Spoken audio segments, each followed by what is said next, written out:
ሰዎች ግን በጣም ሞኞች ነን። ለምን እንደሆነ ታውቃላችሁ? እዚህ 40 ዓመት 50 ዓመት ለማትሞላ ህይወታችን ብለን ዘላለም ዓለማችንን የምንኖርበትን ህይወት ብዙዎቻችን እናበላሻለን። በቃ ለትንሽ ስሜት ወይም ለትንሽ ነገር ወይም ለትንሽ ነገራቶች ብለን ምናልባትም ይቺ ዱንያ የምንኖርባት ስንቆጥራት ከአኺራው ህይወት አይደለም ከቀብር ህይወታችን ራሱ የእንር ግብግብትን ያክል እንኳን ራሱ መመጣጠን ማትችል ናት። እርግብ አድርገን ግልጥ ስናደርግ የምንኖራትን ህይወት ያክል እንኳን ማትመጥን ህይወት ናት ይቺ የዱንያ ላይ የምንኖርባት ህይወት። ግን ይቺን ዱንያ ብለን ግን ምን እናደርጋለን? ህይወታችንን እናመሰቃቀላለን፣ አኺራችንን እናበላሻለን።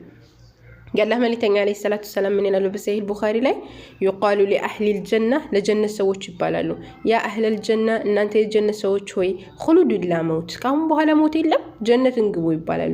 ولا اهل النار ለሳት ሰዎችም ይባላሉ ያ اهل النار እናንተ የሳት ሰዎች ሆይ خلود لا موت ካሁን በኋላ ሞት የለምና ዘላለም ስትዞቱ ግቡ ይባላሉ ማለት ነውና ዘላለማችንን የምንቃጠልበትን እሳት ለዚህ ዱንያ ብለና እናጠፋዋለን ማለት ነው። ሱብሃንአላህ በቃ አላል በቃ ህይወታችንን ምስቅልቅል በቃ እዛ ሞት እንደው ሞት እንፈልጋለን ብለን ማሊክን ራስ ወደ አላህ Subhanahu Wa Ta'ala ብንልክ ራሱ ማለት ነው ማሊክ ከስንት ዓመት በኋላ ተመልሶ መጥቶ ካሁን በኋላ መውጣት የለም ዘላለም ዘውታሪ ናችሁ ብሎ ተመልሶ ነው በቃ ተስፋ አስቆራጭ የሆነ ነገር ሌላ ቆዳን እየቀየረልን ከዛው እየተቃጠልን ነው የምንኖረው ማለት ነውና በመንችለው አቅም ጀነትን የሚያስገባንን ነገር ብንሰራ አሪፍ ነው።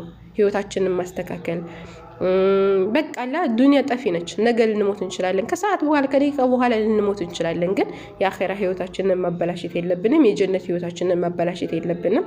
አላህ ይحفظكم وجزاكم الله خير።